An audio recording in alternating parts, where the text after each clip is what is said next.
Hey, welcome to Spectral Echoes, a collection of Reddit stories as told by people high as a kite. But it's Reddit, who knows, right? If you like the video, don't forget to like and subscribe, so you don't miss out on these awesome horror stories. Now, let's get started. Terrifying dreams come true too. My twin sister. I used to think I was an only child. My adoptive mother was a good woman, strict enough, gentle enough, just enough to make me believe that life itself was perfectly arranged. But there was something that had followed me since I was very young, clinging to me like a whisper from another world, dreams. They always repeated in a strange way, never disappearing, never fading, just appearing in my subconscious as if a part of me had never truly woken up.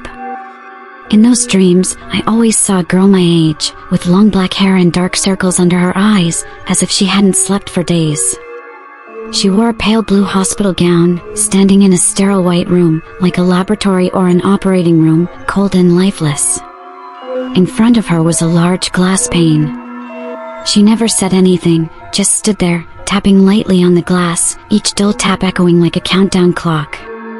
The most terrifying thing was, she was always crying. Crying silently. Her mouth would move, tears streaming down her cheeks, but absolutely no sound came out. I remember clearly the first time I told my adoptive mother about that dream. I was just a child, about 6 or 7 years old, sitting on the edge of the bed, my feet dangling, trembling as I asked, "Mom, do I know that little girl? She looks a lot like me." Mom smiled, patted my head, and said it was just a child's imagination. "Maybe you watched something and had some silly dream," she said. But deep down, I knew it wasn't silly. It felt so real that I could feel the cold radiating from that room every time I woke up. In the years that followed, the dreams still recurred, occasionally, on nights when I was stressed or sick.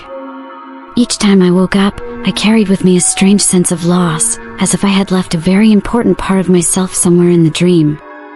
Then time passed, and I gradually learned to ignore it. I was busy with school, friends, and teenage life. Until I turned 19, when a bizarre philosophy essay about the lost self suddenly made me think about my origins. I had never been told clearly about where I was born. My adoptive mother said I was adopted from an orphanage when I was only 3 months old.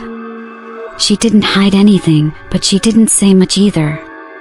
There was something in her voice, a vague evasiveness that I hadn't noticed before. That time, I decided to find out. I went to the old orphanage, then traced the archives of the maternity hospital where I was born. It took almost a month, with the help of a friend studying medicine, to finally find that file. I don't know what I was expecting, a painful truth, or just confirmation that I was really a normal child. But no, I wasn't normal. I had once had a twin sister. She was born 10 minutes before me, but died just 3 days later due to a congenital heart defect. Her name was Clara. Clara and I were born at the same time, in the same room, by the same birth mother, the mother I had never known. I was stunned when I saw the image attached to the file. A blurry photo taken from the hospital's internal camera, a tiny baby, lying alone in a sterile isolation room, a thick glass pane separating her from the outside world. The light in that room was stark white, cold, and chillingly familiar. I had seen it. Many times. In my dreams. Everything slowly became frighteningly clear. Clara was never allowed to leave that room. She had never been held, never heard a lullaby. Her short 3 days of life were shrouded in the sound of a ventilator, dazzling fluorescent lights, and extreme loneliness. I left the hospital that day with a death certificate and a heavy feeling as if I myself had just lost something sacred. After knowing the truth, the dream was no longer the same. Clara no longer stood still behind the glass. She walked towards me, slowly, step by step, knocking on the glass harder and harder. I started waking up with bruises on my hands, on my neck, and an unnameable sense of panic.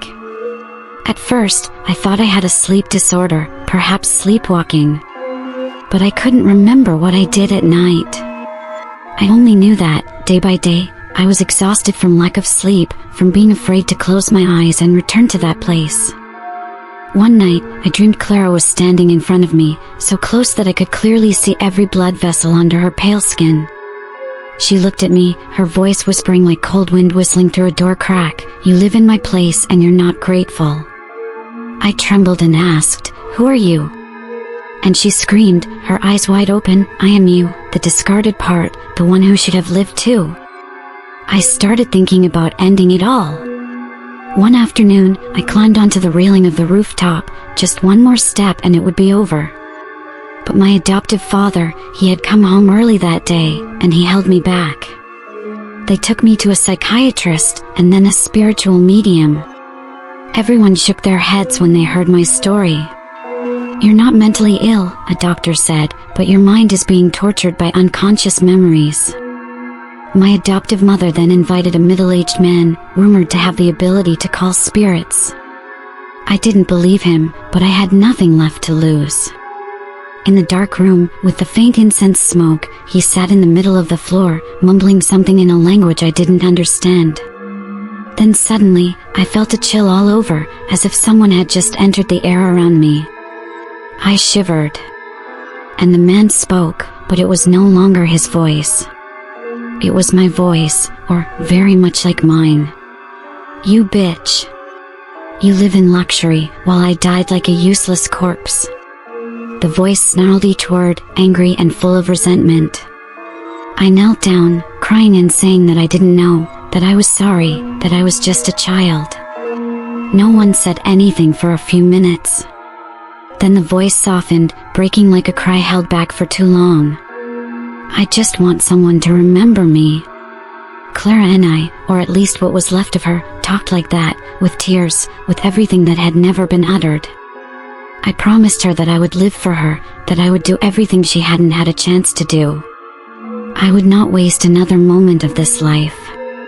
The dream still returns occasionally, but it's no longer terrifying. Clara no longer taps on the glass. Now she stands beside me, sometimes just a faint shadow in the mirror, a gentle stroke on my hair, a feeling of being protected in moments of panic. I can't call it peace, but it's no longer hell either. It's a parallel existence, half of my soul never truly disappeared.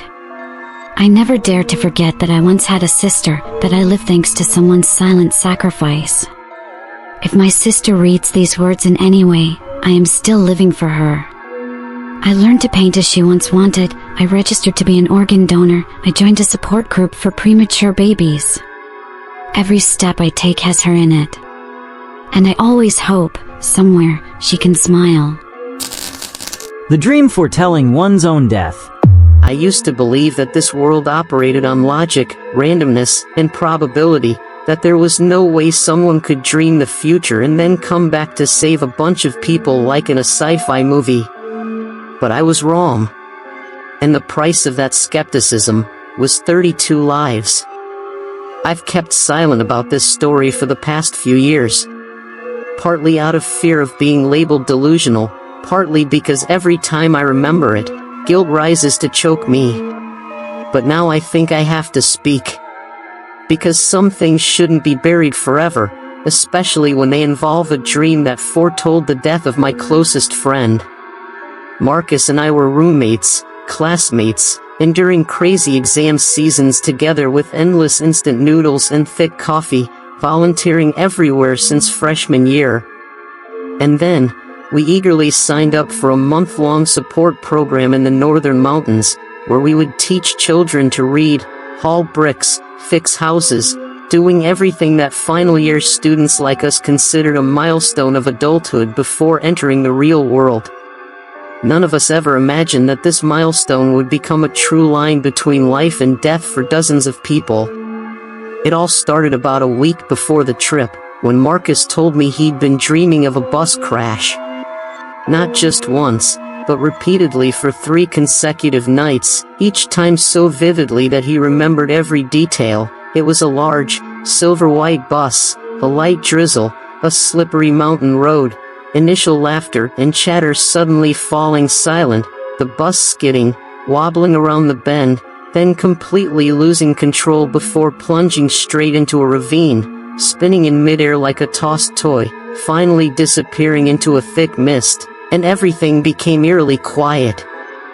I initially thought Marcus was joking because he was the type who always knew how to liven things up, always had stories to tell, tricks to play. So I laughed, saying, "You must be watching too many movies. Your brain's just replaying Hollywood accident scenes and imagining things. That's just your brain clearing out junk while you sleep, don't worry." But Marcus didn't laugh. He just looked at me, slowly repeating that it was the same dream, completely unchanged, and the last time he even clearly saw the faces of the people around him on the bus, me, our mutual friends from class, the lecturer accompanying the group, and even the girl who had pursued him in sophomore year. I don't know why I didn't take it seriously then. Maybe because I didn't want to believe it was true, or maybe because I trusted too much in what my reason taught me.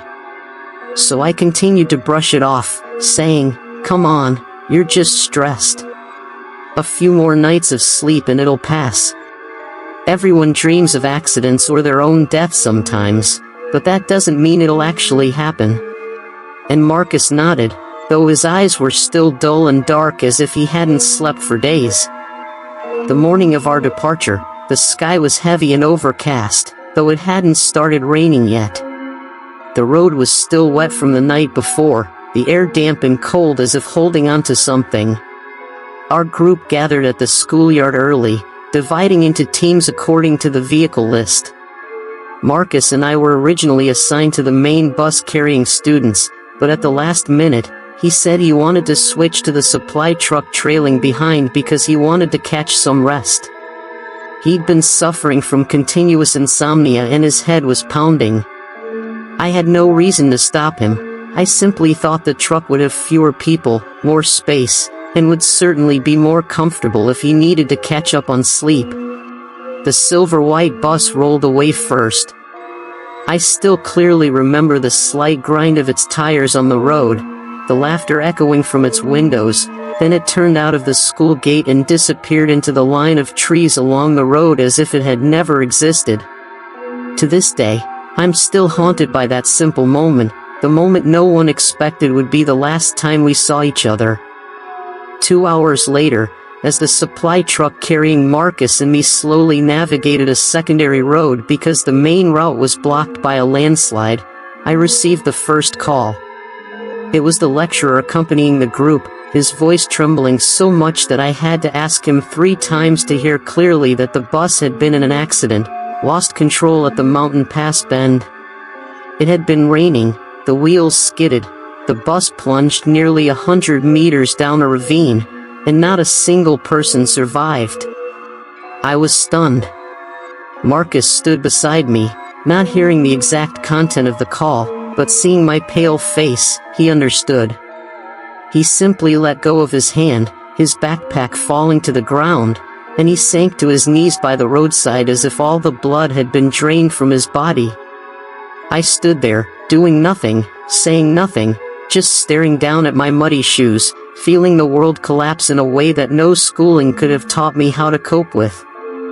After the accident, Marcus was no longer Marcus. He cut ties with almost everyone, dropped out of his final semester, and moved into a rundown rented room on the outskirts of the city, where the curtains were always drawn tight, the lights off, the windows closed, and no visitors were allowed. I was the only person he would still reply to messages from, but each visit was filled with silence. Sometimes he would play a mournful instrumental piece, sitting with his back to me, not saying a word. And I would sit there, feeling helplessly frustrated, unable to do anything to pull him out of the dark, deep hole I knew he was falling into daily. One day, I pressed him, asking if he had ever thought about why he was the only one who survived, that maybe he lived for a reason, to change something, to save someone. But Marcus just looked at me with bloodshot eyes from lack of sleep, his voice dry as burnt paper. He said he wasn't living, he was just left behind after the accident. and every night he redreamed that dream, every scene, every sound, every name, every face. Then he would wake up drenched in cold sweat, his heart pounding as if it would burst, and the only question repeating in his mind was, why wasn't it me? I didn't know what else to do but listen and blame myself, because I was the one who had told him not to believe in dreams, that they were just tricks of the brain. And now I had to live with that as an inescapable burden. One night, Marcus called me for the last time. His voice was faint, like a whisper in the wind. He said he was leaving the city, going to a place with no mountains, no rain, no buses. He didn't specify where he was going, only that he wanted to end the dreams, to find true silence. From that day on, he completely disappeared from all contact, no social media, no email, no phone number, as if he had never existed. Occasionally, I still dream of that accident, even though I was never on that bus. In my dream, I stand at the top of the mountain pass, looking down at the muddy road and the bus skidding then disappearing. And on the other side of the cliff, I see someone turning their back to me. Each time I call out Marcus's name, that person turns their head, and I realize that face is my own. I am no longer sure who truly survived that accident, and who died the moment the bus had not even left the school gate. The dream foretelling my mother's accident. I never believed that dreams could foretell anything, let alone something as horrific as death or accidents. I'm the type of person who always explained everything through psychology, accumulated stress, or the idea that if you worry too much, your brain just makes things up. I was very certain about that. Until the dreams started recurring.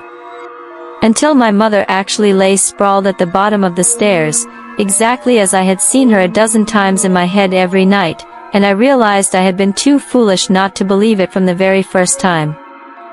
I started dreaming of my mother falling down the stairs in my freshman year of college.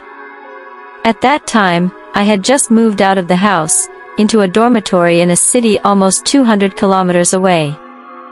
The mix of novelty and loneliness meant my sleep was never truly deep, but that first night I dreamed of my mother, it was completely different from the trivial dreams before it. In the dream, I stood motionless at the foot of the stairs, my feet seemingly nailed to the floor, my throat choked, unable to utter a sound. My mother lay there, her head hitting the third wooden step from the bottom, her hair disheveled, her eyes wide open but vacant as if she could no longer see anything, and blood streamed from the back of her head, spreading into a dark red stain running down each polished wooden step. The feeling at that moment made my heart clench, and when I woke up, I was still gasping for breath, my back drenched in sweat, my heart pounding so fast that I had to lie still for a moment before daring to get up.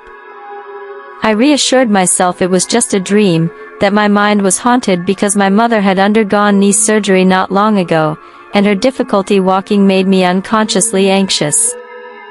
I didn't tell anyone, not even my mother, for fear she would think I was weak, childish, because I knew how much she had sacrificed to raise me alone after my father left with someone else. She had worked herself to exhaustion just so I could go to college, and the last thing I wanted was to cause her more worry with silly dreams. But the dream didn't stop. It returned the following week, then every few days. Each time it came back, it was clearer, sharper, as if someone was rewinding a death scene and forcing me to watch it repeatedly until I knew every detail by heart. I started remembering the daylight streaming through the window, remembering my mother wearing the old purple floral nightgown she often wore on weekends, remembering the terrifying thud as her head hit the wooden stair, a sound like a hammer striking my skull every time I tried to forget. I picked up my phone several times to call my mother, intending to tell her to be careful when moving around, especially on the stairs. But then I stopped, thinking how ridiculous I was. Who calls their mother just to say, "Mom, don't fall down the stairs"? I dreamed it, without being thought to have a problem. And my mother was a tough woman, she would just scoff and say, "Stop being so delusional and focus on your studies, dear." I chose to remain silent. That was the first and biggest mistake of my life. A week before the accident, my mother and I had a huge fight over the phone. It revolved around tuition fees, my desire to change majors, and my feeling that I wasn't suited for college life and was considering taking a year off. My mother, as always, lost patience very quickly. Her voice was sharp, saying things that hurt me, like, "Do you know how much I had to sell for you to go to college? Or, are you trying to make me a failure of a mother?" I yelled, telling her to stop interfering in my life, that I didn't owe anyone anything, and then I hung up. My anger kept me from calling back all night. I sent a blunt text, "Leave me alone, I can take care of myself." That message was never answered by her. The next morning, as I was walking to class, my phone rang. It was an unfamiliar number. I answered, annoyed, but the trembling voice of our neighbor felt like a splash of cold water to my face. She said they had heard a loud noise, rushed over, and found my mother unconscious at the bottom of the stairs, bleeding profusely. They had called an ambulance. My mother was being taken to the nearest hospital. I skipped class, caught the earliest bus back home. During the 3 hours on the bus, I could barely breathe. Every image from the dream returned, not a single detail missing, only this time it was no longer a dream.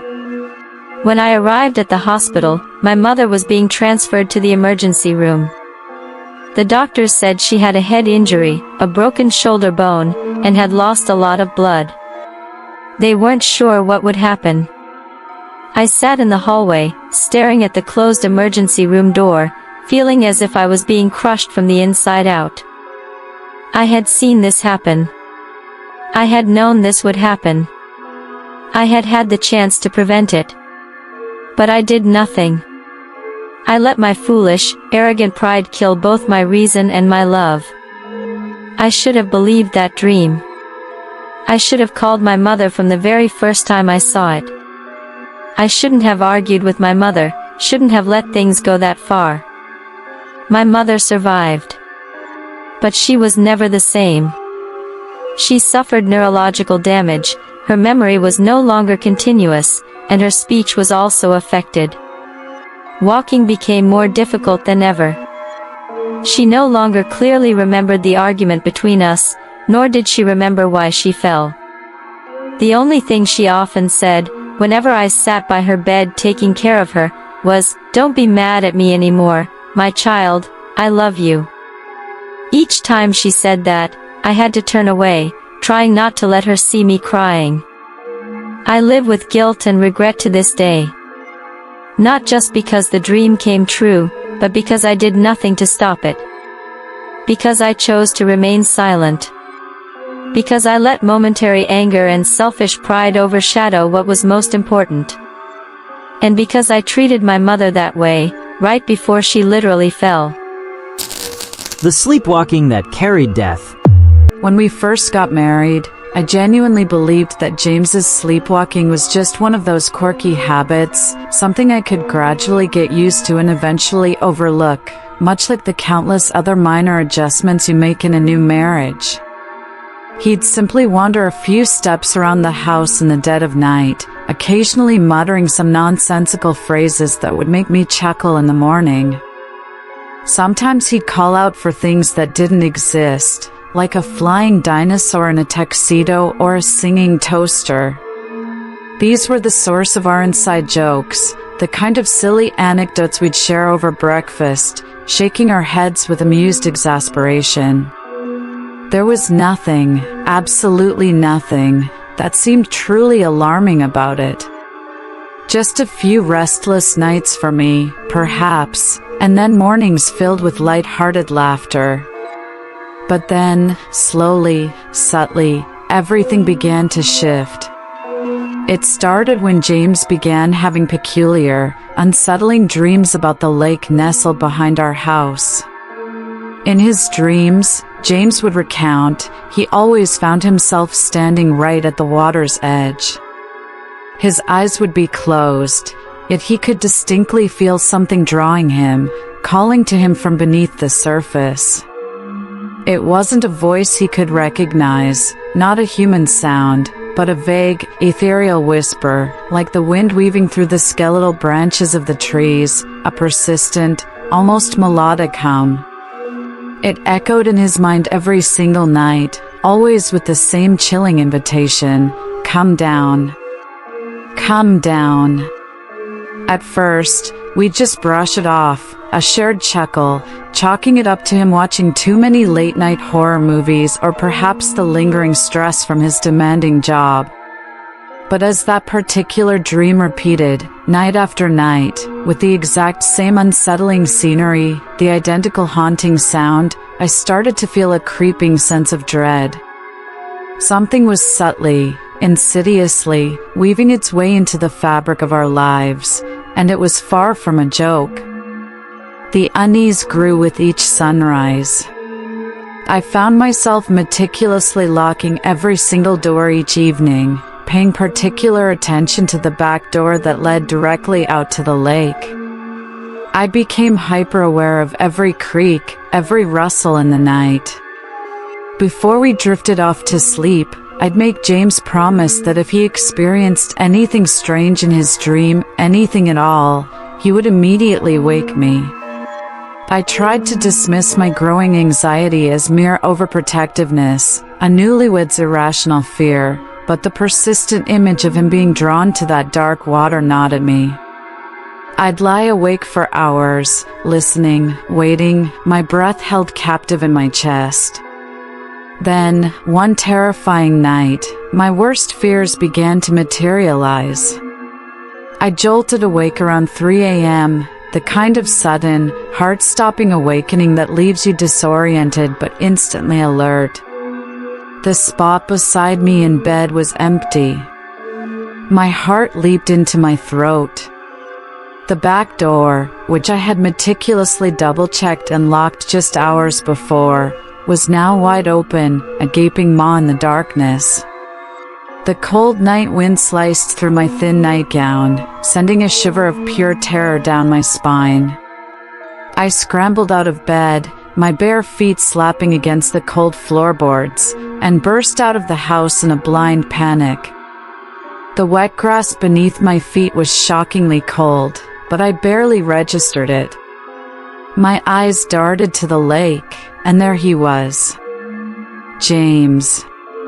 He was slowly, deliberately, walking straight toward the water, his eyes vacant, his posture stiff, as if he were being pulled by an invisible, irresistible force. I screamed his name, a raw, desperate sound tearing from my throat, and sprinted towards him, my legs burning. I lunged, grabbing his arm, yanking him back with all my strength just before his foot touched the black, still surface of the water. He didn't resist, didn't even flinch, just stood there, swaying slightly, his eyes still empty. After that harrowing night, I insisted, demanded, that James see a psychiatrist. He agreed, primarily to appease me, though he still maintained that it was just a series of peculiar dreams, nothing more. To facilitate his treatment and, frankly, to alleviate my escalating stress, we decided to move in with his parents. Their home was a cozy, bustling place, filled with the comforting sounds of family life. The initial period there was genuinely peaceful. James no longer sleepwalked, or at least, no one in the house ever witnessed it. He also stopped mentioning the lake or the haunting voice in his dreams. I started to breathe easier, to believe that everything was finally returning to its proper orbit, that the nightmare was behind us. I allowed myself to hope, to envision a future where this terrifying episode was just a distant, fading memory. But the reprieve was short-lived. One cold, early autumn night, the unsettling pattern began to reassert itself. I walked into the bathroom and found James kneeling by the sink, his head completely submerged in the water, his hands dangling limply by the edge of the basin. My heart seized with a familiar, icy fear. I lunged forward, pulling him out forcefully. He surfaced, breathing normally, no panic in his eyes, just a calm, almost serene expression. He casually remarked that he was simply relaxing, that the warm water helped clear his head. While his words seemed harmless enough, the way he spoke them, his voice flat and monotonous, almost hypnotic, sent a fresh wave of chills down my spine. It was the same unsettling detachment I'd witnessed by the lake. From that moment on, his behavior grew increasingly bizarre, escalating in subtle yet terrifying ways. My mother-in-law, a practical woman not prone to flights of fancy, once saw him standing by the riverbank that ran behind their property, his head bowed low as if he were whispering secrets to the water's surface. His father, a stoic man who rarely showed emotion, caught him filling a large basin with water and then simply staring into it for hours, unblinking, his gaze fixed on the shimmering surface as if it held some profound, hidden truth. We became desperate. We began to hide all objects that could hold water, emptying buckets, turning bowls upside down. We locked the bathroom door every single night, and there was always someone, either me or his parents, taking turns to keep a vigilant watch over him. We thought we were doing enough. We thought we were containing it. But it still wasn't enough. The insidious pull of the water, whatever it was, proved stronger than our combined efforts. One bleak winter morning, I woke up with a familiar jolt of dread. James was gone. The back door, the one we had painstakingly secured, was once again wide open, revealing the crisp, cold air outside. A frantic search ensued. I tore through the house, calling his name, my voice hoarse with panic. I questioned the neighbors, called every familiar place he might have gone. No one had seen him. We immediately reported him missing to the police, and a massive search operation began. Teams scoured the entire area, divers meticulously swept every inch of the lake, and police dogs sniffed through every bush and patch of grass. Days bled into weeks. There was not a single trace, not a sound, nothing. It was as if James had simply vanished into thin air, as if he had never existed at all. The silence of his absence was deafening, a constant, aching void. Time crawled by with agonizing slowness. Every night, I still woke up with a start from nightmares, the same recurring dream of James standing at the lake's edge, his back to me, slowly, inexorably, walking into the dark water. I would wake up gasping, drenched in cold sweat, the image burned into my mind. I tortured myself with questions, replaying every moment. Had I done enough? If only I had woken up a little earlier that night, or checked more thoroughly every evening, would things have turned out differently? The guilt was a heavy, suffocating blanket. Then, 2 months later, the police called. They had found his body. It was on a beach more than 300 kilometers away from our house, a desolate stretch of coastline far from any lake. His body was floating, bloated, and tragically swollen, just like any other drowning victim. There were no visible wounds, no signs of struggle, no satisfactory explanation for how he had traveled so far or why. But there was one detail that haunted me, and still does, to this day. His head was still pulled down into the water, as if something from the deep had never truly released its grip. I no longer dream of James. The nightmares about the lake have ceased. I no longer hear the phantom sound of dripping water in the dead of night or those distant, unsettling whispers. All that remains is a cold, hollow emptiness, and a pervasive, relentless regret that clings to me like a shroud. I will never truly know what happened to James. The mystery remains, a gaping wound in my soul.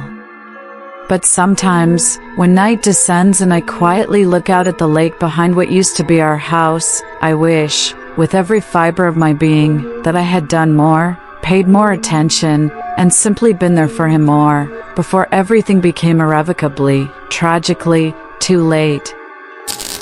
The Burning House. I used to think that dreams were just chaotic reflections of worries, memories, and fears piled up in our subconscious.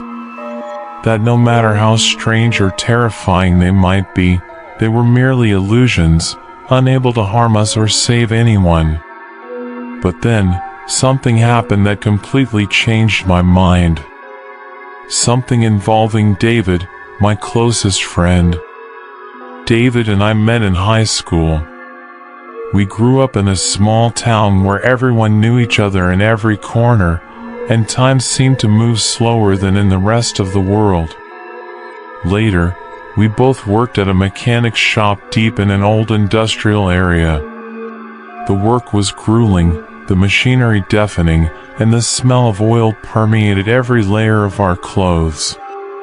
But in return, we had each other. We'd eat boxed lunches together, fix machines until late at night, and sometimes sit behind the shop drinking a few beers, talking about grand things that real life didn't allow us to touch. David was the quiet but profound type. He loved his wife, adored his child, and was always there when someone needed help. He never mentioned a single dream until that fateful night. That evening, I was sitting, noting repairs in my ledger, when I saw David walk in, his face pale, his forehead beaded with sweat even though it was cool outside. He sat down next to me, silent for a moment, then spoke softly. I dreamed my wife was holding our son, both trapped in the bedroom. All around them was fire. She was screaming for help, banging on the door, but no one heard anything. I woke up in the middle of the night, drenched in sweat. I asked him if he checked. David nodded. He said he had walked through the whole house, checked every electrical outlet, every gas stove, every door crack. Everything was normal. His wife even teased him, "Come on, don't make such a big deal out of a dream. The baby and I are right here." But I saw an unshakable worry in David's eyes. There was something in that dream, or in his own intuition, that made him uneasy, as if disaster was approaching. 2 days later, while fixing a machine that had been broken for a month, I saw David answer his phone. As soon as he listened, his face went white. Without a word, he threw his wrench onto the concrete floor and ran straight to his car. I quickly chased after him, asking what was wrong, but he didn't answer until he hissed through clenched teeth, like someone desperately clinging to their last breath.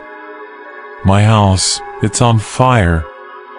David arrived in just under 10 minutes. His house was being consumed by raging red flames. Black smoke billowed, and desperate cries for help filled the air.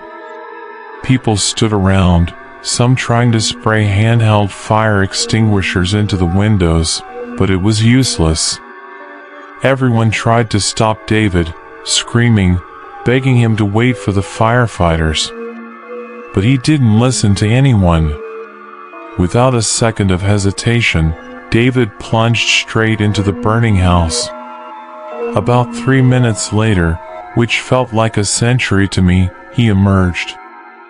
His hands were mangled, his shirt scorched and patchy, his back hunched as if he might collapse at any moment.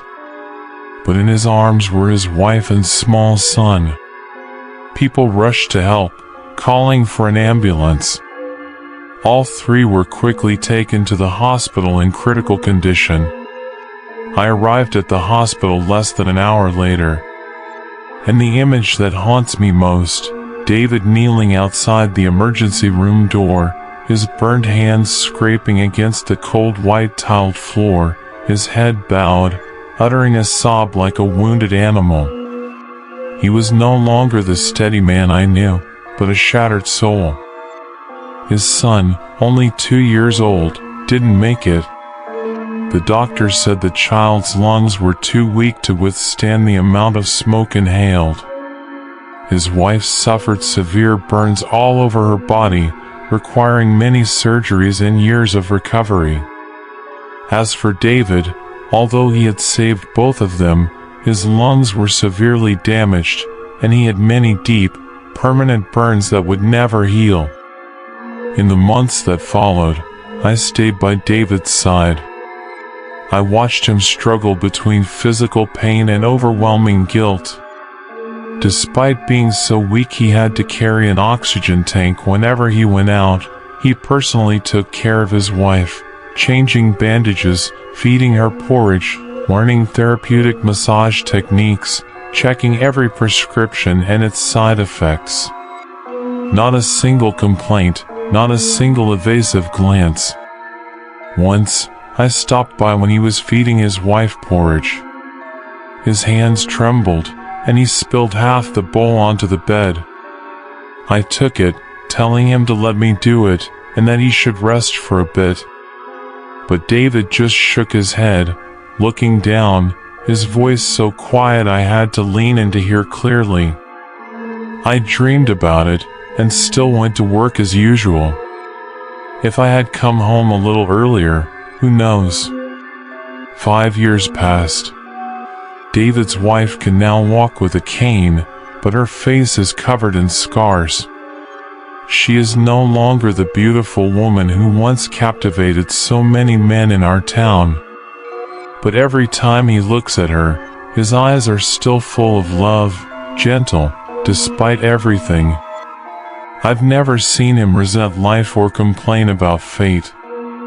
Only sometimes, when standing in front of the park playground, where children laughed under the afternoon light, David would be silent for a very long time. He would clench his hands, his eyes clouded by something deep and unspoken pain. Then one morning, I received a call from David. His voice was different, trembling, choked, but full of hope. I'm going to be a father again. It's a baby girl. A little angel is coming to us. I was silent for a few seconds, then smiled. After all he had been through, I believed, this time, happiness would stay longer. And that little girl would be the gentlest light in the rest of David's life. If you like the video, don't forget to like and subscribe, so you don't miss out on these awesome horror stories.